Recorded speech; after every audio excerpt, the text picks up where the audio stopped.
Bangladesh football ফেডারেশনের সাবেক সহ সাধারণ সম্পাদক, বিশিষ্ট ক্রীড়া সংগঠক ও মুন্সিগঞ্জ জেলা বিএনপির সাবেক সদস্য আনোয়ার হোসেন উজ্জ্বলের পঞ্চম মৃত্যুবার্ষিকী উপলক্ষে সিরাজদিখানে দোয়া মাহফিল, আলোচনা সভা ও তোবারক বিতরণ অনুষ্ঠিত হয়েছে।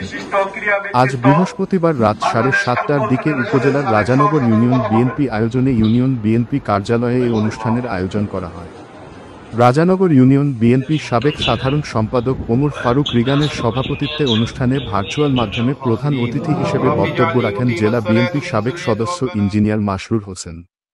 এ সময় উপস্থিত ছিলেন রাজানগর ইউনিয়ন বিএনপির যুগ্ম সম্পাদক শাহিন আলম, রাজানগর ইউনিয়ন ছাত্রদলের সাবেক সভাপতি সাখাওয়াত হোসেন, উপজেলা ছাত্রদলের সাবেক সিনিয়র যুগ্ম আহ্বায়ক রিয়াদ মোল্লা, উপজেলা ছাত্রদলের সাবেক যুগ্ম আহ্বায়ক মোহাম্মদ হাসান, রাজানগর ইউনিয়ন শ্রমিক দলের সাধারণ সম্পাদক ইলিয়াস চৌধুরী, রাজানগর ইউনিয়ন যুবদলের সদস্য ফারদিন ফারুক এবং রাজানগর ইউনিয়ন ছাত্রদলের সাধারণ সম্পাদক রিহান খান।